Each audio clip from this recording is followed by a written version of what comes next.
Welcome to the Edge of Heresy podcast. I am your host, Clifton. And I'm Jamie Gibbon. Thank you for joining us. We are on episode number 5, and this week we are going to be talking about sin.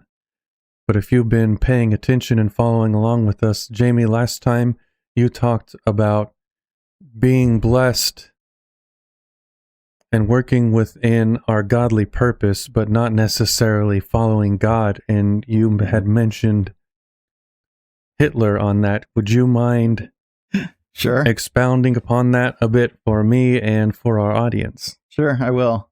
Yeah, that was one of the things that I had made a mental filter to avoid, and I didn't avoid it. Like, I bypassed my own mental filter. But that's kind of what we're actually trying to do here, right? Like, I was looking just last week or so at the word heresy. There's a wonderful definition of it. I like the way Wikipedia put it in there. How heresy is like a belief system that's kind of opposed to established beliefs, especially those established beliefs of organizational religious institutions, right? But sometimes I think those established beliefs are my own established beliefs that I need to challenge, right? Yeah. Which is what we're trying to do here. So I'm kind of glad that I skipped that filter and I mentioned that because, yeah, it seems a bit weird. No one loves Hitler. Everyone hates him, right? And so why would this crazy old man be saying that Hitler was blessed because he was following God's commands? So let's go back. Let's address that. Let's walk us back away from that edge, right? Let's take us away from what could be heresy, and move back into some truth. Let's talk about that. If you're following along, like we've suggested, go from the beginning. It's very, very organizational, very patternistic in what we're doing in these first few episodes, at least, until we start breaking out into other stuff. I think once we finally get through sin and through salvation, then we'll probably just go all over the place. Yeah. But until then, man, it's really important that you guys, that our listeners, just start from the beginning and roll through. So you have those great foundations, right? Yes. So we talked about creation about 2 or 3 episodes ago. We talked about how God made things and he put things in order.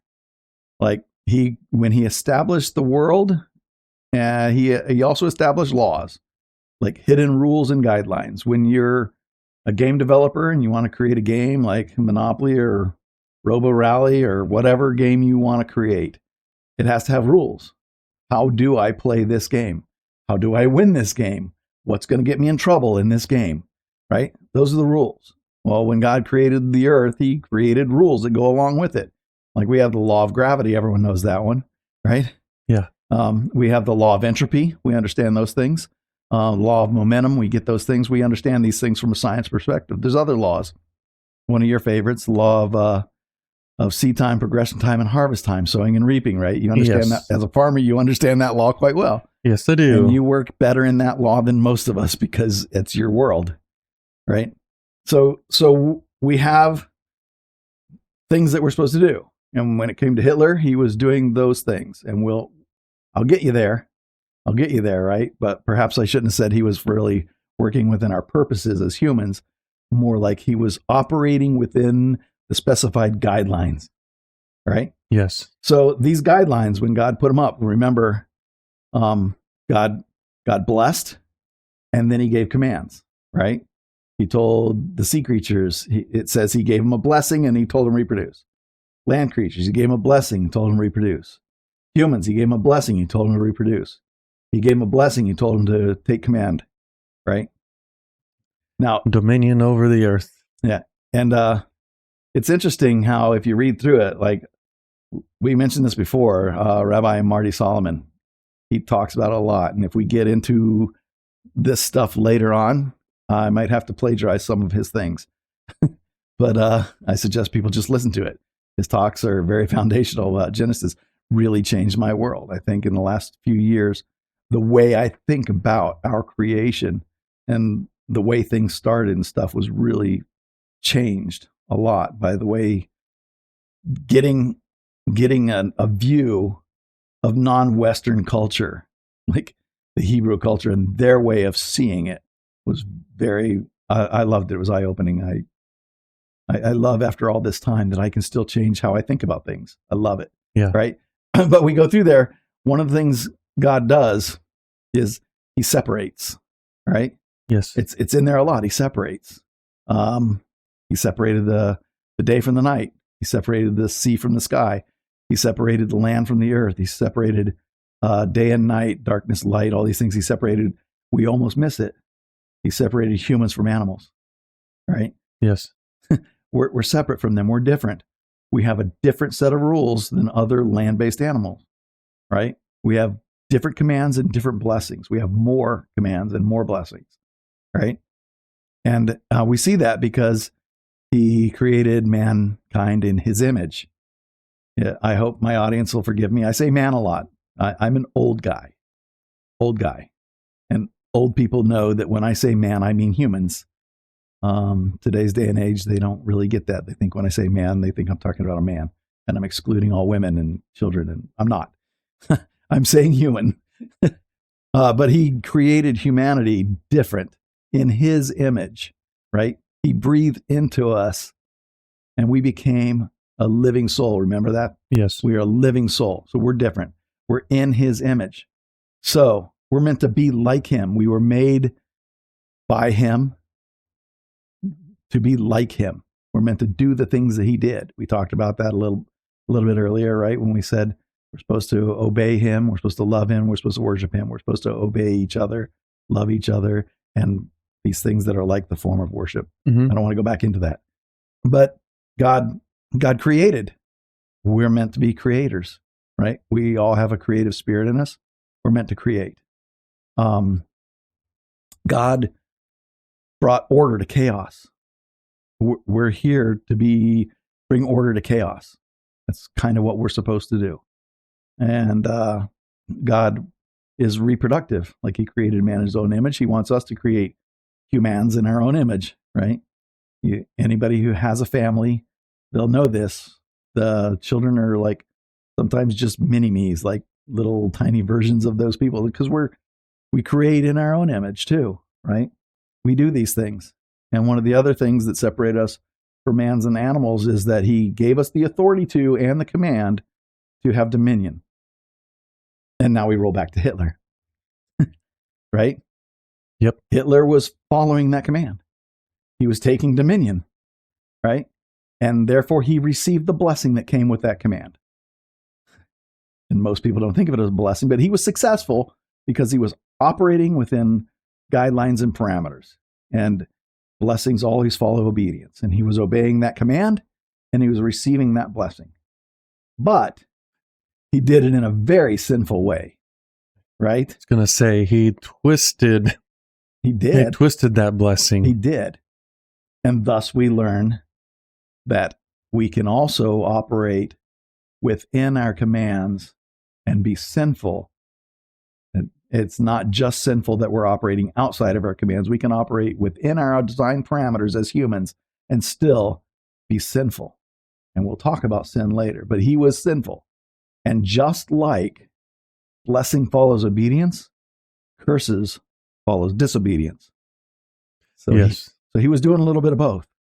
Actually, he was doing a lot more of one than the other. Yes. And at the end, he reaped the consequences of disobedience, and it came down on him. Yep. And the whole world hates him because he was disobedient in his obedience. So that's why I brought up Hitler. Really, I wasn't gonna. I had it in my notes. There were many other people that we could have talked about that everybody loves, that isn't a Christian, but still did quite well because they were following the command. Yeah. But there you go. We're not on that edge of heresy anymore, I don't think. If anybody else has any questions, feel free to ask. Okay? That's just me. And I realized that this is what this talk is about, right? I have crazy ideas. I usually keep them on my own notes. I usually keep them inside me. But part of what we're doing here is I'm letting some of that out, because if I can challenge my own established beliefs, maybe we can help others challenge their own established beliefs. Right? Yep. So That's it. lots of talking there. Any input on that, Cliff? No, it just goes more in. Well, I shouldn't say no, but it goes more into the reaping and sowing. It's like you can reap partial obedience. Like you might be successful in certain areas, but still be so far away. And I think of like Saul, when like he was anointed and king and had everything, but he went down the road of disobedience. And instead of correcting and getting back on it, he said, Lord, just let me keep this kingdom. And it's like, he was able to keep his kingdom and everything. And I think God is one of the few people you will ever work for who will fire you and let you actually keep your position. Because he did. He kept it. But it came with turmoil. Mm-hmm. Like he was dead and tormented in his heart because of that. Yeah. Well, it wasn't because he was a bad king. No, there's nothing in there that said he was a bad king. We think of him as a bad king because he was disobedient to God, and that's how God looks at things. But from all accounts, he took very good care of his kingdom. And look at Nathan, his son, and how he loved God and David. Mm-hmm. Like that isn't the fruit of someone who didn't know how to love his kids. Well, I love that you brought that up. So because that's a very good example of that fine line that we're talking about of sin. Like, how does it become sin? Like, he was told to be king. God wanted him to be king. He was being a king. He was doing king things, right? But his heart was that fine line where I think I mentioned it last episode. I'm not sure. We just touched on it, where when we begin to pursue things that aren't ours, right? Yes. When we begin to crave and desire God's position, God's authority, and God's power, then we fall into that. We break that rule of God is God and I am not, right? We fall into Satan's trap and we start following his law, which is God is God and I'm at least as good, if not better. Right? And that's what Saul was doing. I don't need to wait on the priest. I can do this stuff. Right? Yes. It's like I can do this without you. And it's like I didn't give you this position so that you could be king without me. Right. I gave you this position so that you would be king for me. Yeah. He was meant to show the people how to live. He was meant to lead the people. And instead, he didn't lead God's people. He took God's people. He's like, I'm going to take your authority, take your position. I'm going to do things my way. And then he was no longer useful to God because he had planted those seeds and he lived in those seeds and they were bearing fruit. Well, and that also reminds me a lot of the parable of the prodigal son. That's what it is. It's like you even see that in how he talks about the son who did stay. Is like, were all these things not yours while you're here? It's like it was the same for the son that left, but he was like, give me everything that's mine and I'm going to go off and try and live life my own way. Mm-hmm. And it's like trying to go off and do it his own way. He lost everything. Then he realized everything that I needed involved me living life with my father. Yep. And you see that in David. Like, I love that. I love the contrast of that story. And a word that's come up a lot for me lately is juxtaposition. But basically two very different things within close proximity with very contrasting differences. And the difference with Saul and David is when both of them screwed up, but you see how they responded to their screw up differently. Saul was, let me keep what I think is mine. And David was like, take everything, but let me keep your spirit. Yeah. It's like, I take this kingdom. I don't want to do anything without you. All right. That's awesome. And it's amazing. Absolutely. Two different hearts. Yes. That's why it said David had the heart of God. Mm-hmm. Right.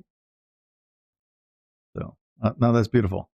So, I guess let's talk a bit about sin, right? How does living outside of that purpose, or even within inside of our purpose or our design as humans, how does that go from wrong to sin, or not our best option to sin, right? How does that go from like living a life, a wasted life, versus living a ruined life?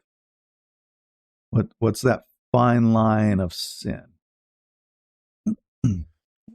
Well, as it pertains to all of the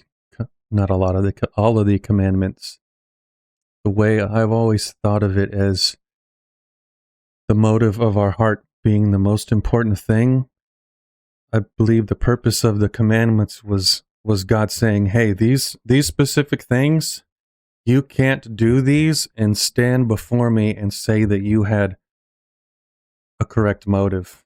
Like, it's impossible. Mm-hmm. So there are some things that you can't get away with saying that you had the correct motive, like murder, right? Adultery, things of that nature. Is like, for you to commit those acts, there's no way for you to justify them in His eyes.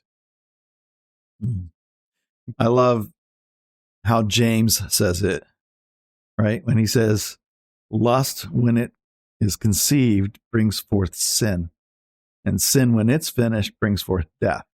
And that, when we think of the word conceived, we're thinking of a woman getting pregnant. Generally, that's what I think of as conceived. And that's kind of like how sin grows in us. Remember that seed time, progression time, harvest time? Seed time is conception. Progression times is that 9 months, and harvest is when that baby's born, right? Yeah. And lust follows that rule. Like sin follows those rules too, right? The seed is planted, and if it's allowed to grow, it grows. Like lust begins to grow, and that desire starts to overtake us, and we want things that we shouldn't want, right? Yes. And it eventually leads to sin. It's not sin right away. It eventually leads to sin. And then sin, when it's finished, when it has grown and flowered and fruited, right, it brings forth death, right? We have the law, Romans, like Paul talks about the law of righteousness and life and the law of sin and death. He talks about those things over and over again. But I love James where he talks about that progression. Like, it's a progression. Sin develops within us. It just like grows and grows until eventually we die. Yes. Like, and it's not always just a physical death. It's well, the word death means separation, basically. Well, and I love that you mentioned that, and I know that you and I have talked about it, but it always brings me back to the story of Cain and Abel. Oh yeah, I love it. Yes, because like his rebuke of Cain is like, if you do well, I'm like, you will receive well, but you're not doing well. Yeah, and it's like, now Satan is standing for you at the door. Yeah, waiting for you. Let's go back there, right? For the benefit of those lazy people that watch our show that don't know what you're talking about and won't go and visit that. We're talking about Cain and Abel when they brought forth sacrifices to God. Correct. And in my old beliefs, I'm like, well, yeah, God didn't accept Cain's offering because it wasn't a blood sacrifice, right?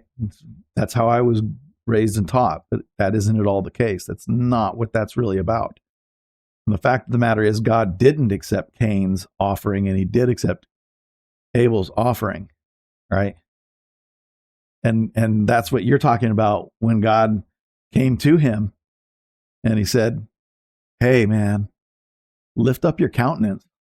Like, sin's waiting at the door, and its desire is to have you, right? If you read it that way, you understand that Cain didn't sin. His offering wasn't acceptable, but wasn't sin. His offering wasn't the best he could have given. Right. And he was like, this was not your best. You know it wasn't your best. I'm not going to reward you for not doing your best. It was like you said, it was a heart issue. Yeah. Right? He didn't want to give God his first fruits. He didn't want to give God his best.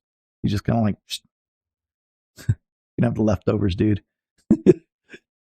Some of the fruit. But it wasn't sin. Right? He was living outside of the orders, so to speak. But it wasn't sin. It just wasn't acceptable. We have a hard time wrapping our mind around that. Like God says, yeah, I don't accept your offering. It's not cool beans, man. It's not good. Right? Yeah, he wasn't condemned then. Right, but that wasn't sin. Yeah. The sin came later, and it wasn't even then. Right? He said, sin is waiting at your door, and its desire is for you. It wants to have you. And he told him, this is how you can avoid it. Right? In that same verse, I love this section. I love it, Cliff, so much. He says, let me go there real quick, see if I can find it in my notes, if you don't mind. Do it. For you guys, we did sin in our small group, and it took me 4 weeks to cover it. Right? Yes. Four sessions to just go over sin. Let me go find my notes so I can find this real quick. It's super easy in the way we did this. We talked about fear. Hold on, I can't talk and scroll at the same time because I'm trying to read words and say words that aren't on my screen. We talked about how to break down the Bible. We used some of these Bible tools that we talked about, I think, in the second session, right? Blue Letter Bible, yes. Right? I love it. Being able to look at interlinear versions and realize that some of these words are extra and they're not really in there. The people, the way they understood it, they put those words in there, right? But the literal, when you work through these words literally, it's in Genesis 4:7. For those of you that don't want to hunt for it. Most of the confusing words that are used in that aren't really even there. Literally, it means, it just says, toward desire, you have dominion. If you break down all those words, that's really what it means. I'm not in Genesis 4:7, so I don't know the King James Version. I suppose that's not too hard to find either. I've got my Bible app already. I can just go to Genesis, Old Testament, Genesis 4:7. I'm taking up a lot of time. This is really weird and awkward.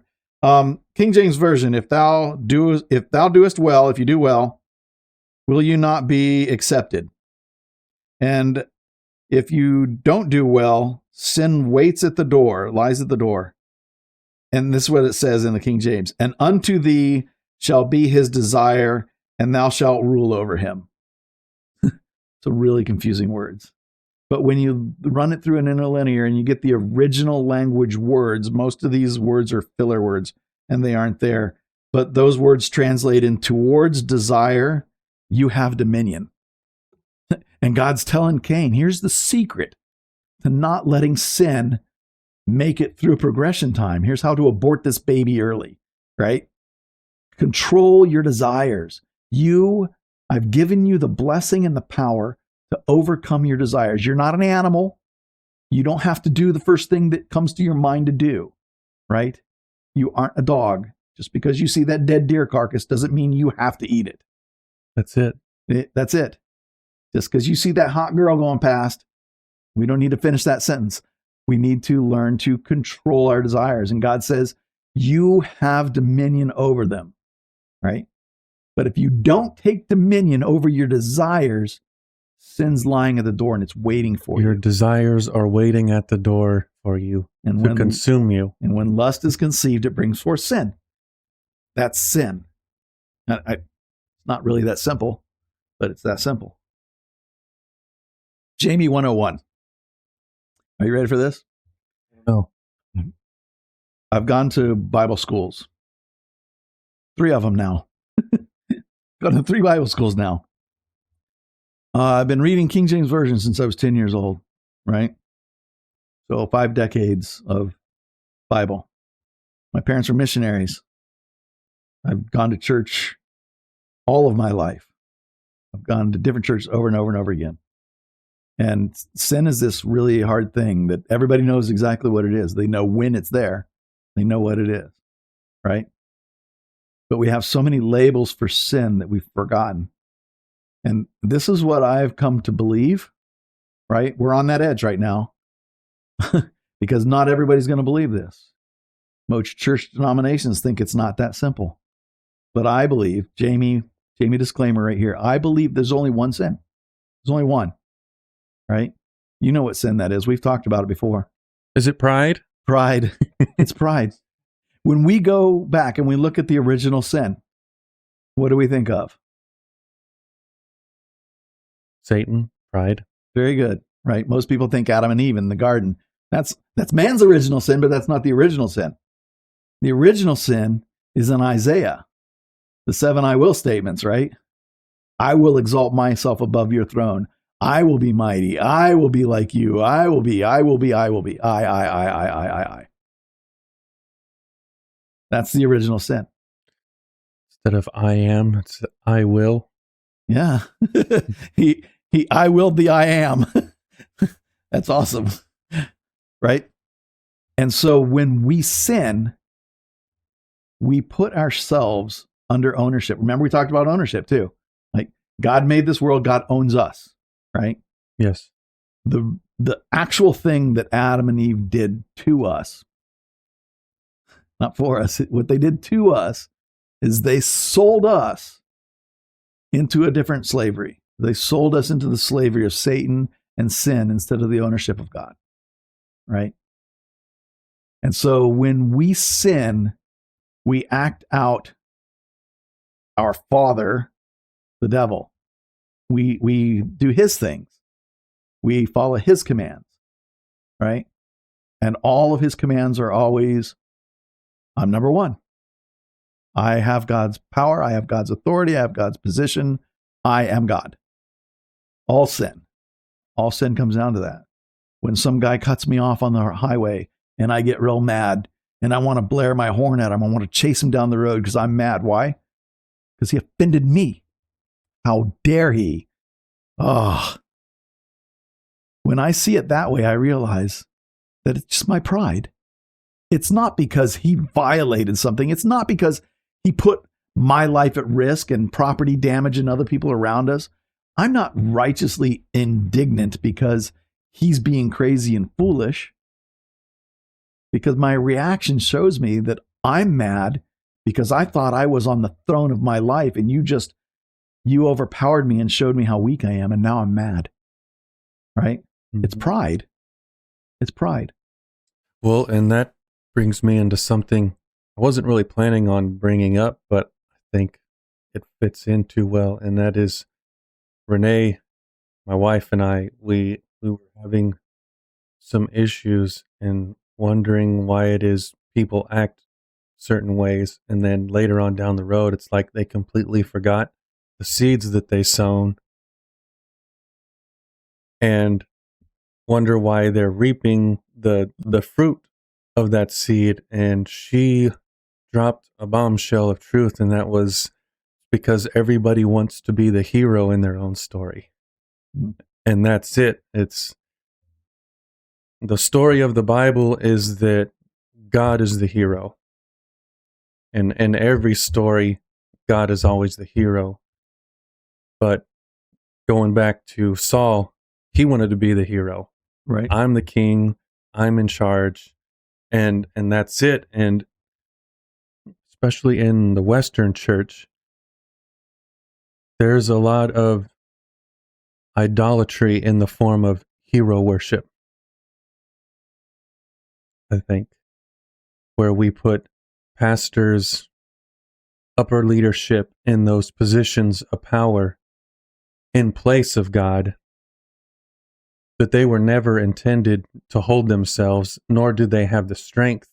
And I think the danger and some of the things that we've seen over the past 2 years is the reality of God being very jealous, and he's not going to share his glory with anyone else. And unfortunately, humbling for some people, and a complete uprooting of the way people think and see leadership in churches.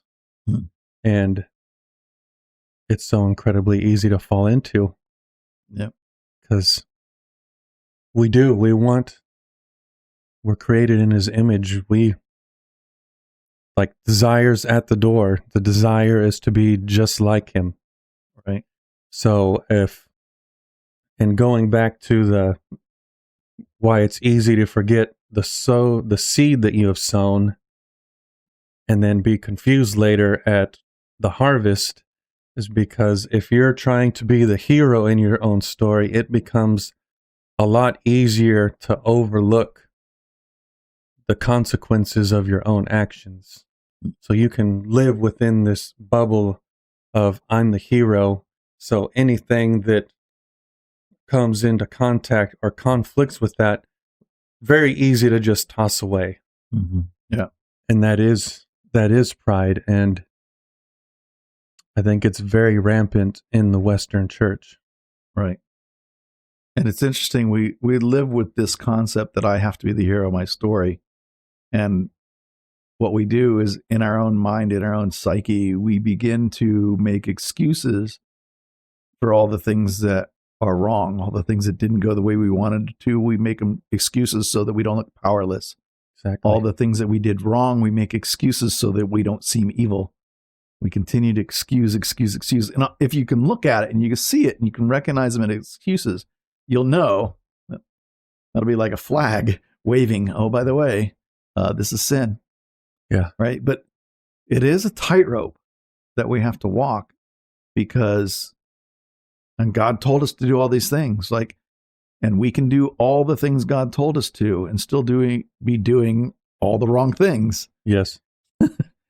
Because of the reason why we're doing them. Am I doing them for me? That's not necessarily wrong, right? It's not necessarily wrong. But if I'm always doing things for me, it will become wrong, right? Eventually, it'll yeah. grow inside me, and it'll overtake me, and it'll overwhelm, and sin will own me, right? Yes. And that's why you see pastors in churches from the pulpit preaching God's word, and 5 years later they're having an affair or whatever, right? Yes. Because they were doing God's things. Somewhere along the way, they started doing their thing for God. And then they were just doing their thing for themselves, right? And it's a fine line. This is that thing that Tony talks about, that crack in the armor. I hate thinking of it that way, because then I don't like thinking of Tony's crack. so I think of it as a chink in the armor. There's a chink in my armor, right? Yes. Tony, that one was for you. But we never just fall into sin. We grow into sin. Like I mentioned this once in a small group. Like, you're not ever just walking down the road and all of a sudden you just trip and you fall over and you roll down into a ditch, and there you are naked next to a naked lady. That's not how sin happens, right? No. Sin is a progression of slowly taking one step to the side, taking another step to the side, or, yeah, I'm tired, I need to take a break, right? And Jesus talks about, I'm the light of the world. You that follow me will walk in darkness, right? Well, what if I sit down and I take a break, and the walk in darkness is, and that light is continuing down the right path, and I stayed? Eventually that light dims and I'm not in the light anymore, right? Because I strayed from the light, Mm-hmm. right? And now I'm engulfed in darkness, and now sin has me. That's how that happens. Yeah. When we don't continue to walk in the light. So I think it's interesting that, looking at Jesus basically coming here and showing us how to walk our part of the deal of the covenant, as well as him also fulfilling our end of the bargain. Right. But it's always interesting to me that he came as the servant. Like, even though he is regarded as God and King, he always refers to the Father as being the only good one. He's like, no, the Father is the only one that's good. He is the hero of the story. He is the one who's going to raise me up and give me authority so that I can raise you up. Just as my Father has done, so will I do. It's like, your job here is to be my servant. If you try to be anything other than my servant, you're probably going to go down the route of evil, thinking you're doing good. Mm-hmm. And that goes very much into it, like you said, with pastors. Like, once you get away from that being a servant, it's like, okay, now I'm the hero. But if I'm the hero, then God can't be the hero. And last time I checked, he's pretty jealous. He has no problem tearing my world apart, Right. to show the world his glory and how man just doesn't stack up. Yeah. And I'm such a dummy, I don't even make it hard for him. He doesn't even have to do anything to wreck my world. He just has to let me keep going the way I'm going. And that's kind of the way God does things. Like we haven't really talked about God manipulating circumstances and stuff like that. It's probably a much later concept. And probably somebody will eventually ask us to do a podcast on that. But like, God can manipulate my circumstances, but I find that I make it so easy on him, he doesn't necessarily have to. Like, right? Because if I just keep making mistakes, that harvest keeps getting closer and closer. Like, all the things that I did wrong keep bearing fruit. I will mess up my own life, and he won't have to do anything. So, but yeah, he'll just be there when we're face down in the mud. Waiting. He's waiting. He's like, are you tired of doing it your way? I love you, son. Can I pick you up and brush you off? Right? Yeah, absolutely. Yeah. For sure. I love that. Well, that's kind of like a primer on sin, right? An intro to sin. I think next time we need to really talk about sin. We get into one of those wonderfully controversial subjects, I think, where my background is original sin and your background is not original sin, right? Most people don't understand those concepts. But the real question is, do we sin because we're sinners, or are we sinners because we sin? If you think through that, you study that out, you'll understand that they're two completely different philosophies. And they result in different ways of living life. I think we need to talk about that next time we talk about sin and stuff. Do you got anything else to wrap up on this sin primer, on this intro into sin? Sounds so stupid, intro into sin. We're all in it, but. Oh, I think that's good. I think we primed everything. Cool. We can get a bit deeper in the next episode. Yeah, we'll talk about sin, talk about Adam and Eve, talk about Cain probably a little bit, talk about some people in the Bible that were sinning and how sin happens and how can we escape it. But I think we really need to nail it down, figure out what is sin. All right. Agreed. What is sin? I think when I covered sin, I did what is sin? What does it do to us?